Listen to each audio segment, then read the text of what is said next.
Welcome to the Biz Bash podcast, where we make biz strategy a piece of cake. I'm Elizabeth. And I'm Cami, but you might know us better as Eliza Ann Calligraphy and Cami Monet. We want to help you, our fellow stationers, artists, and calligraphers, confidently build a profitable and personality-driven creative biz. We're here to share our honest-to-goodness advice and actionable strategies for ambitious artists. So put on your party hat, quit being a procrastinator gator, and let's get this party started.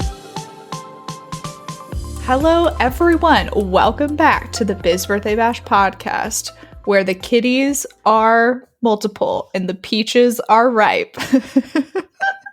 And we're going to get this thing started off tonight. Oh my God. I'm sorry. I just had to tie in what we were talking about before we hit record because it was so freaking funny because Cami was like, I ate 4 peaches before we got back on to record. And I was like, holy cow, girl. And then, of course, I had to do the little riff from Peaches, Justin Bieber's song. And you need to sing again. The song's like, I got my peaches down in Georgia, something, something, something. What's the word after that? Anyway, but Alex and I always say, I get my kitties from the backyard, bring them in.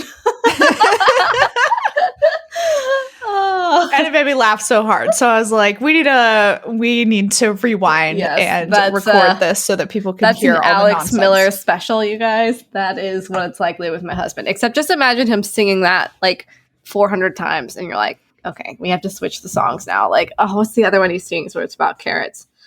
Oh, okay, so Chainsmokers, and it was like, we were something in Paris, and he was like, I was eating some carrots, and I was like, no, we're not eating carrots anymore. I am so sick of it. And then he'll just like hum it lightly, and then he just like pokes his head. I'm like, don't do the carrot thing, and he'll do it. I'm like, oh my gosh, no more carrots.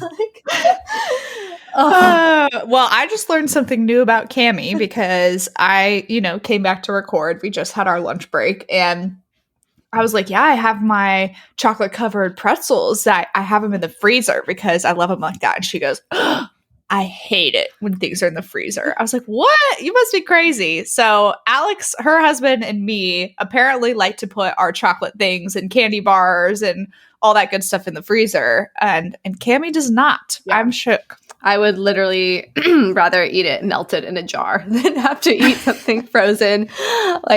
He's always like putting Reese's in the freezer, and I'm like, I'm not going to eat it. Like, I don't like it. So I have to take it out, and I'll like just put it in my bra so it gets warmed up. I don't know if I'd be able to have something that cold like against my chest like that, to be honest. Well, it is like 102 degrees here, so It is freaking 100 all over the entire country right now, apparently. I mean, obviously this is going to come out in August, but I'm sure no one's going to forget like the heat wave. I mean, Seattle was like 100 something, like 110 like a couple days in a row. It's just crazy. I think they've had the hottest day in history. Yeah, that's wild. Yeah, really crazy. Especially because like people there don't really have AC, so it's especially nuts because what you gonna do to stay cool? So they get their Reese's from the freezer right now for sure. They're like, we want exactly. That's what I would be doing, standing by like the open fridge. I'd be like, all right, here we go. By the way, I guess I went straight into my little ditty and didn't really introduce what we're talking about today, but Cami has been featured in Stationery Trends as of the end of 2020, right, Cami? That was like the winter. Yeah, the winter edition. And so once that happened, we started getting a lot of questions from people about how does somebody do something like this? How do you get featured in Stationery Trends or featured in a paper goods magazine? We might have to do an entirely different episode about wedding editorials because that's kind of like a whole different thing if you guys ever wanted to hear about that. But also Cami and I were over styled shoots a long time ago. So I'm not sure how much we would love talking about that. It would be cool to have an expert though, like someone from a magazine. So if you guys know publishers or anything like that from any of those bridal magazines. I think I know somebody actually. Okay. So, all right. Cool. I actually just had one of the styled shoots with House of Fete just got published in Hooray magazine, which is like a party magazine that I didn't even know existed until today. And over Christmas, you also had your pencils in Southern Living. Good House. Southern Living. Okay, I Yes. almost said Good Housekeeping. No, Southern That was a Living. big one. I freaking drove to like a bazillion different grocery stores until I finally found the magazine because Cammy was like, I'll just ship a copy to you. I have a bunch of extras. And I was like, no, that defeats the point. I have to see it in the wild. I have to find it for myself. Oh, and that's what when I found it, I was so excited. I did the bend and snap and literally split Alex's lip open because I came back so hard. Like I was like, no. I think I told you this because you came to see us at Barber the next day. Remember? And his lip was all split. Okay. Well, yeah, we were in like Books a Million, and it was on the bottom shelf, and he was like on the top shelf above me, like over me, and I was on the bottom shelf. I was like, here it is, and I grabbed it and I shot up so fast and just nailed him in the chin, and he split his lip, and there was like blood everywhere. So it kind of killed the vibe of me being so excited to like find it. See, and you really might hurt. I felt like you might have told us this at the racetrack, but the thing is, I was probably I get like tunnel vision when like people I know in my life are meeting each other for the first time. Oh, that's fine. So like Cammy finally got to meet my family. So if she did tell this story, like I have literally no recollection of it because I was probably just like, oh my God, this is so great. Like everyone's here. Yeah. Oh my gosh. That reminds me. They're building Buc-ee's. I know. Oh, it's already there. It was there when we were there. It just wasn't open. I know. I'm very excited. And there's a new one in Sevierville, which is the biggest. Yeah, they're building one on 75. And when we passed it on our way to Nashville, we thought of you and Alex both times. We're like, there's the Buc-ee's because Alex and Cammy are obsessed with it. I kept calling it Bucci's, and Will was like, I think it's Buc-ee's. Buc-ee's, Elizabeth. Potty like a rock star. I love Buc-ee's. Like, I'm so excited. Okay. But yeah, split Alex's lip open because I was so excited. So maybe don't do that if you are featured in the magazine. So it might be worth, like, obviously we're going to talk about stationery trends, but hearing the story about Southern Living would be cool too. I know. I just feel like, okay, so y'all, these stories might not be that exciting because I didn't really do anything. Because Jacqueline did, but right? Also, I didn't really do anything. They found me. So with Southern Living, Jacqueline, my VA, had been reaching out to different magazines and stuff. And then so Southern Living responded and say like, hey, we're particularly interested in the pencils. Can you send a sample over? And I was like, yes, of course. And I sent a bunch of other stuff too. And obviously, why would I not? And then they did like the editorial shoot with that. So that one was directly from Jacqueline reaching out to different magazine editors for just pitching stuff. The stationery trends. So some of my products just got featured in some roundups, but I didn't submit anything. At least I don't think I didn't submit anything unless Jacqueline did and I didn't know it. But she does. She will ask, like, Stationery Trends does have a submission form. So you guys, you can literally start submitting your stuff right away. You don't even have to like pitch it. You can submit stuff and they have like what they're looking for the next few issues. So I know Jacqueline now will be like, hey, their submissions are open for this. Is there anything you want me to like send over? And I'll be like, oh, definitely this and anything else you think of. Because like right now when I looked, it was like they're looking for Easter, Valentine's, St. Patrick's Day, and like butterfly stuff. And I was like, well, blow them up with butterflies and all this stuff. So for those little product roundups, they do, which is really great. And I've definitely seen traction from being in Stationery Trends. I mean, it's so specific and niche. It's fantastic. And then I also feel like I had a little bit of a leg up on that because I was one of the 10 designers to watch in 2021. So I was like kind of on their radar. You know what I mean? So I had like a full feature in that, which was really cool.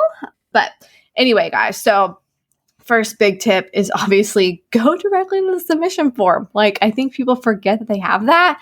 And it's a great way to just already get like your stuff in front of their eyeballs.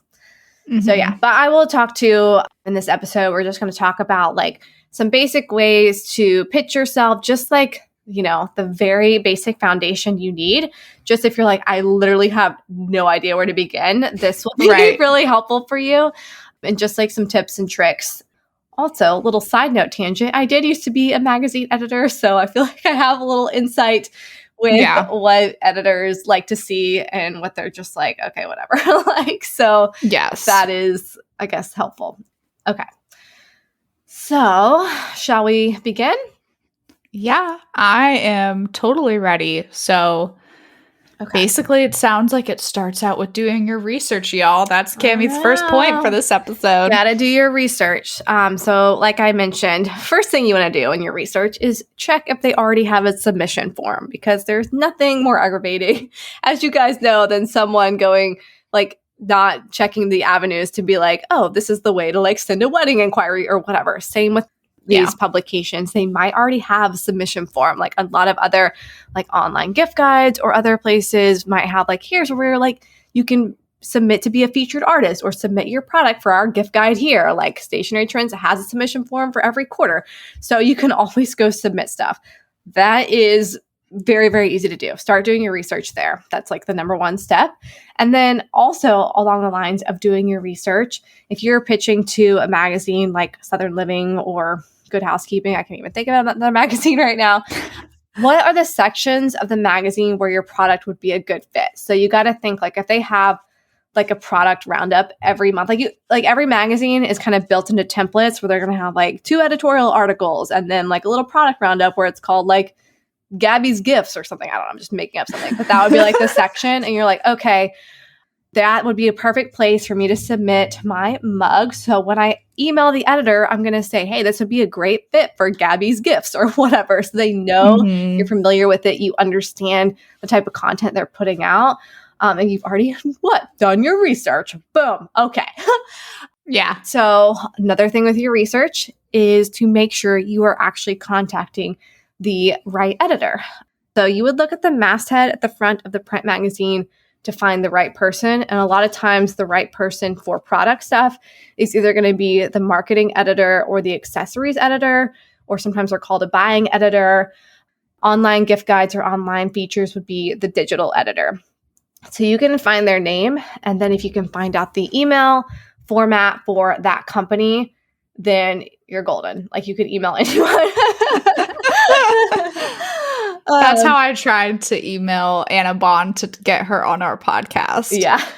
Which I'm pretty sure the email went through. I mean, we never got anything back, but yeah. So like once you find out the email format and find that person's name on the masthead, you can email them directly instead of just like anyone who works at the magazine, because there's a lot of different people. And sometimes those emails will just be like, what is this? And not think to like forward it to someone. Right. So you want to definitely email them directly and make sure you're using their name, obviously. So, yep. So that's all involved with doing your research. And let's see, I already said this down there. I'll wait for them. Okay, so number 2 is you want to keep it short. When you're reaching out directly to editors, your intro email needs to basically be an elevator speech, maybe even shorter than an elevator speech. Like you've got to keep it short. Which can be counterintuitive because you're like, these people love writing. Like I should send them this like a really long story about my whole life and like why I'm passionate. Don't do that. You can always. They have, such little time and probably get so many emails that would be exhausting. Trust me, those get so lost. You want to make it short and sweet and be like, ooh, well, that sounds cool. I want more. Like that kind of thing where you just give them a little tidbit. Mm-hmm. You can always expand on your story later. So don't just like throw out all your cards in the first email. Right. Another good tip is to put a small photo directly in the email, like embedded in the email. Nothing that they need to download or an attachment or anything crazy. Or don't do that thing where you make it really large and it expands the whole inbox and you can't see it. You know what I'm talking about. That's the worst. So don't do that. Just a little small something to give them the gist of what it is and what it looks like.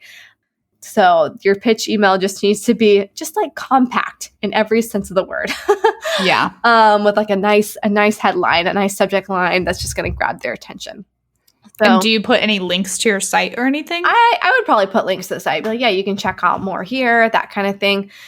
But here's some like the foundation of a good pitch email. So keeping it short and sweet, like 10 sentences, address the editor by name. Introduce yourself and your brand in just like a sentence or 2. Explain how your product is a good fit for the magazine or the blog. If they featured something similar in the past, you could also mention that. Maybe it'll help them like spark interest or know you're a previous reader, understand that. And then a call to action to trigger the editor to respond to you. So it's either like a question, like, do you have any like a question or just like a personal note, like if you actually know them or like if you have a better like relationship. So just something where they would feel like responding to you. You could also say like, hey, I'll follow up in a week. Another question you could ask is like a trigger. It could be like, oh, could I go ahead and send you a sample? Like, where would be the best place to send a sample to you? And then they can respond with their address if they're interested. Something like that. Or say like, hey, is the address in your signature like the best place to send a sample? Like, I'll have one coming next week. Like, you could do something like that as well and just like take the initiative. Yeah, I love it because once you kind of like format your pitch email, you can basically switch out names and a couple personal details instead of reworking the wheel every single time. It's pretty obvious, though, you have to remember to change the names because I've definitely gotten cold emails before where it's like, oh, they were emailing such and such company first because they forgot to change the names out. So awkward. So awkward. Yeah. And I delete those. Yeah. I don't even respond. I know. They can't get the name right. Yeah. It's a big deal. It's a big deal, you guys. Yep. All right, so we're going to take a quick ad break, you guys, and then we'll be back to cover additional points about submissions right after this. Hey guys, we share a ton of free, helpful info here on the podcast, but if you're looking to go deeper, you need our Business Sense for Creatives bundle. This is our foundational resource. We share it all. Our pricing strategies, marketing plans, our favorite print partners, real-life examples of our invoices and workflows, and so much more. Literally, it is amazing. It really is the comprehensive guide for a money-making creative biz. So with the bundle, you'll get access to our 3 webinar replays, Pricing with Purpose, How to Be Confident When It Comes to Charging Your Worth, People and Publicity, How to Find Clients and Deliver an Awesome Experience, and lastly, Productivity and Processes, How to Run Your Business Efficiently and Get Crap Done. And not to mention, you'll also get our 3 bonus PDF party favors. What? We've heard from students that these are worth the price of it alone. So the party favors are pricing FAQs, the SEO cheat sheet, and a mini favorite vendors guide to get you started on where to print invitations. So just to clarify, that is not only 3 awesome video recordings, but 3 bonus PDFs as well that support the content from the videos. So I think it's a pretty good deal. Totally. It's the best deal out there. And you have lifetime access to it, which also adds to the whole value. So woohoo! Don't take it from us, though. Take it from the hundreds of students who have learned from the bundle and have said that these were the best, most real, and informative webinars that they've ever watched. We've seen students double their prices after watching these and totally skyrocket their businesses. This is our roadmap of how we got to where we are today, so skip the mistakes and speed bumps, doing it the slow way, and let us put you on the fast track to running a creative biz like a boss and pricing for profit and not just pay. And the best part, this resource is less than $100. Seriously, y'all, it's only $97 and it's so worth that price and much more. So go to bizbirthdaybash.com/bundle to purchase it today. All right, friends, the next point is a super interesting one, all about photos, because you have to have amazing images to kind of catch their attention and images for submission as well. Yeah, exactly. So having those amazing lifestyle images is great, but I can tell you that a lot of these magazines and anything you're submitting to are looking for those isolated product images with a white background. Sometimes they even will have like a requirement, like do not submit if you do not have a photo of your product on a white background, because they're making those like collages and doing all this editorial work with those images. So having your product already isolated is like as a PNG is going to be very, very helpful.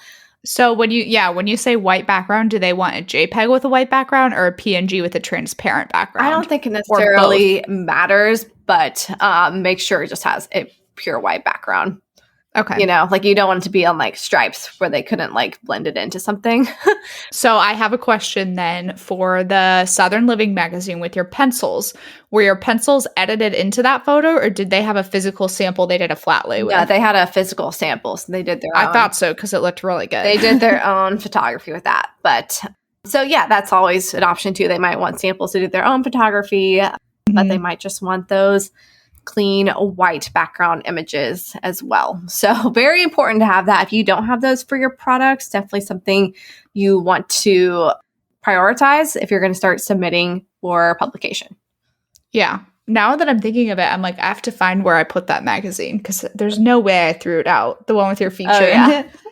It's probably in my office in a pile somewhere. Probably, somewhere. I don't even know where I put mine because I rearranged things. Now I'm like, the pile life is bad right now. Just piles and piles and piles. Yeah, mine just the box life. There's just boxes of boxes and boxes and boxes and boxes that I don't even know. So many boxes. I hate boxes. Oh, but I love them because they're full of stuff. Mostly full of boxes, but... How often do you guys have to like break everything down to recycle it, or do they just all end up in a room somewhere? Or they end up in your main area in the doorway. Like, the main area in the doorway. But we also just keep like a pile that we take out. Like the trash guys kind of understand I'm going to have a ton of boxes, so they do take them. But then some weeks we're just like, this is just, we can't do this to them. We'll just put them on a trailer and take them to the dump. And yes, I said we put them on a trailer. Like that's how many boxes there are. Well, you could always post free boxes too and like put them on the curb. Yeah. Because people love free boxes for moving. I know. I have a problem though. When I open boxes, I destroy them. Alex is like, why does Godzilla look like I opened all these boxes? He's like, why can't you just use a box cutter? I've given you like 42 box cutters. I'm like, no, I just like to like tear it up. So they're not even like, I have a problem. Okay. I also like to burn my boxes, but I've almost lit things in the backyard on fire. So Cami is a T-Rex and a pyro. I maniac. am. I'm very intense. There you go. 2 things that you need to know about Cami. I love burning stuff so much. Okay, so besides all the boxes, having those white background photos of your products is going to be very, very, very good for you. Okay? Mm-hmm. Okay. And then number 4 is be prepared to move fast. So in publishing, time is of the essence. I just feel like it's like the wedding industry where there's like deadline, and it's just like literally panicky all the time. So you'll definitely increase your chances of actually getting published if you are super quick to respond. Like, don't be like, oh, I'll just wait on this one. Like, you gotta move, okay? Like, I cannot emphasize this enough. Like, move. Right. Because they're gonna be like, ooh, this person's quick to get back and easy to get to. Like, they'll be, like, great to work with in the future. Like, you're just gonna really, really come off great if you are prepared to move fast, which leads to sending samples. Number 5, the quicker, the better. Offer to send samples ASAP and get them there as fast as possible. Yeah, that sounds perfect. And I was going to say too, I feel like Cami, that I'm saying we, but strategizing to get your like party pennant some sort of magazine feature would be really cool. I know. Right now, Jacqueline is pitching to different things, so do you have like a dream submission magazine? I actually don't. That you'd love to see your work in? I actually don't have a dream submission magazine. I was just excited to have anything, honestly. Right. If I saw you in Magnolia or Real Simple, I think I would lose it. Real Simple is really cool. Those are some of my favorites. And if you were in Magnolia, then you would have to get a warehouse that was like freaking huge because yeah, that would be pretty cool. I mean, really anything. HGTV magazine would be cool. Maybe the party pennants should be pitched to Magnolia. That'd be really fun. Yeah, they're so cute. They're kind of nostalgic. I think they would like them. I think anybody would like them. But I think of retail, or I think of, God, why did I just forget the name of it? Real Simple, because their stuff is always really bright and colorful. Yeah, every cover of Real Simple is always amazing. Yeah. I was obsessed with that magazine for years. I know, I love that magazine. I got to go visit them in New York City, and it was awesome. Oh, I think I have a bunch of copies of it somewhere. Yeah, yeah. I don't know where they ended up. It's pretty cool. Shoot, what was I going to say? I just totally lost my train of thought. Something about Real Simple and party pennants and... I don't know. Oh, I was going to say, I think, well, I don't know if that's what I was going to say, but I will say this as well, is that the Southern Living feature, because if it was me, I would be wondering like, okay, will that get you any traction? Like, what good did that do for you? But I definitely saw orders coming from them, like just for the pencils. And I was like, around that same time it was published, and I was like, okay, I can tell this is coming from Southern Living magazine. I got a lot of messages being like, found you in Southern Living, like so excited to find your brand. Like, so I definitely saw like actual sales coming in from that, which I thought was really cool. Yeah. Because sometimes you can get like something featured and you're just like, nothing really happens really from it. It is really cool. But it's nice and to it would see also that be return. Yeah, like I know that they probably do, like they probably try to do as simple of links as possible. But if you did something that was like camimonet.com/real simple, like say you get a feature with them and you're like, this is the link I want you to use. And it leads to a page on your website that features the featured product that was in the magazine with other products that relate. Yeah, you would definitely have to ask them for that because they're very weird. They'd be like, sorry, we have to edit this and cut it shorter to make it shorter to fit or whatever. But that would be, amazing to see if you could track that. So, or what if it was camimonet.com/rs, like something that simple? Yeah, I mean, it could. Like, it could if it's, I guess you could ask them that for like tracking purposes. But yeah, they were also like, do you have enough of these in stock?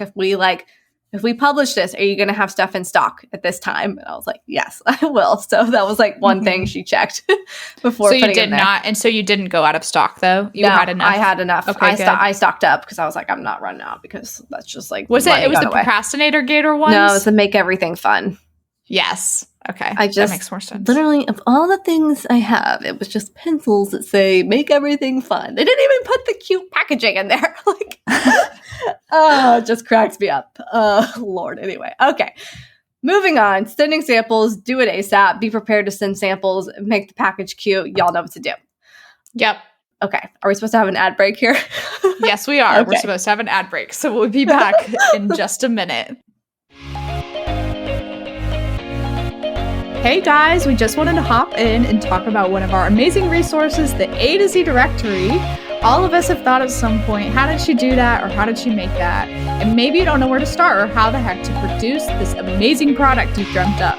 Well, the A to Z directory is the missing puzzle piece in your biz, you guys, seriously. So it's built in the form of a yearly membership, and it's your one-stop shop for finding suppliers and vendors for all the things. Literally where to print everything from custom invitations, greeting cards, mugs, koozies, acrylic printing, letterpress, custom ribbon. I mean, the list goes on and on and on. And it literally goes from A to Z. From acrylic printers to zipper pouches, we have it in the A to Z directory. We want to help all of you search less and create more with this list of 300 plus vendors and suppliers. Don't worry, they're very organized. It's not going to be overwhelming and confusing when you join. And this membership also includes access to a private Facebook community. It's incredibly active and involved. And if you need a question answered fast, that is definitely the place to go. Yeah, our Facebook group really is the best. You guys, everyone is so helpful in there. And we're in there too, answering questions you guys might have. So it's a great way to get access to us and ask us things without sliding into our DMs. So we're more likely to answer you in the Facebook group, just saying. Anyway, also in the Facebook group, this is new for 2020 and we're really excited about it. We are hosting monthly Power Hour Q&A sessions that are live, and these are only available to our A to Z directory members. So you can hop in with us live and ask us all your burning questions in real time and just hang out with us every month. And we do these at different times so you can actually be there live, and the replays are always available in the Facebook group for members. This resource is priced at $147 a year, which honestly is extremely affordable and is full of so many benefits, such as exclusive vendor coupons for members only. And we would love to have you guys join. Seriously, it's kind of like our family and our tribe. So visit bizbirthdaybash.com/directory to sign up today and use coupon code podcast2020 to receive $20 off your first year. That's podcast, all caps, 2020 for $20 off your first year. We can't wait to see you in the Facebook group. All right, everyone. Okay, so we only have 1 point left to wrap up this episode. This episode is especially short and sweet today. You know, we gave ourselves permission to just get a quick one out there because when our other ones go like well over an hour, that could be kind of like time consuming. So 1 more point left, guys, is that you just have to be aware of the timing for these things because magazines tend to work about 6 to 8 months in advance, which is why I'm asking Cami now, like, have you guys started strategizing yet? We're recording this at the end of June. I'm like, have you started strategizing yet for like getting your things in magazines? Yes. Because the turnaround time is, pretty long. Yeah. So you don't want to start pitching Christmas in November. You will be laughed at. Well, you might not be laughed at, but you're not going to get included. So, for example, like I mentioned before, Stationery Trends right now is looking for Valentine's, Easter, and St. Patrick's stuff, and it is June. So keep that in mind. You are working. Oh my gosh. Yeah. And those things like just happened. Yes. It's like whatever thing something just happened, it's like we're already on to the next. So you got to be with it, basically. You need to do your lucky party pennant in Stationery Trends for St. I need Patty's to tell Day. Jacqueline. I told her I'm so lucky to have you. I'm going to message her right now. I will after this. Okay. I forgot about that. I forgot about my party pennants. I forgot when I told her to submit. What an idiot. You can text her right now. It's okay. Okay. Hold on one second. Here, fill the air, Elizabeth. Fill the air. Oh God. I don't know what to fill the air with because I don't have a ton of stuff to say about this topic. Besides that, I really like seeing Cammie's things in the magazines and I get super stoked about it. And I don't know. I just hope that our followers can hopefully use some of this information to send some short and sweet messages to some publications and just get yourself in there. I mean, like the more quantity you have of reaching out, the higher chance you have of somebody responding. Yes. Hold on one second. I also forgot that I need to send out 5 faves coming. Oh, yeah. That's today, right? Yeah. Okay. I'm just letting her know. Okay. Anyway. Yes. So knowing the timing. And then a little bonus tip I have for you guys is that it never hurts to tag or use a hashtag of a magazine on social. You just never know. Did you just say that? No. Oh, okay. Yeah. I was like, I didn't listen to anything you just said. So you never know who's watching. So use hashtag Stationery Trends, tag them. Why not? Like, might as well get some eyeballs on your stuff. You just never know if they're going to poke around, see your things, and decide you'd be a good fit for an upcoming feature, which is the best way to be found is when it happens organically, because that's just very nice. Yes, it is awesome. Use all the tips and tricks you have. Of course, be consistent, do your research, have good photos, be friendly, be yourself, and don't write a super, super duper long email. And that's why this is short and sweet, because you should be short and sweet. Yes. And I'll even say too, like when we get podcast pitch episodes can get super lengthy and nothing drives me nuts more. I'm like, can you just like say who you are really quick in a sentence and give me a link to something so I can see what's up? Like that's all I want. So yeah, I feel like that strategy is spot on and maybe just like a rule of thumb to live by in general, I think, because people don't have a time to read a ton of stuff. Yeah. For any pitches, just keep it kind of short. So yeah, There you go, friends. Hopefully you get some good insight from that. Let us know what magazines you're submitting to if you're trying to. I always like to hear from you guys, considering we can't think of any magazines right now. But and there is nothing wrong with putting it out there, too. I know a lot of people swear by it. Like, put it out in the universe. Like, announce on your Instagram stories. Talk about your goals. Like, I'm really looking to get into such and such magazine this year with this product. Because you never know. Like, someone in your following might have a connection or something random. You just don't know what could happen. So that is a good point. Put it out there and tag us. Let us know. Obviously, take a screenshot if you're listening to the episode and upload that to Instagram stories and tag us. Leave us a rating and a review on iTunes. We love reading those. It really keeps us going. And if you have questions for Q and Cake, you know where to find us. It's bizbirthdaybash.com/Q and Cake. And that is it, you guys. Get out there and go pitch people. All right, bye. Bye.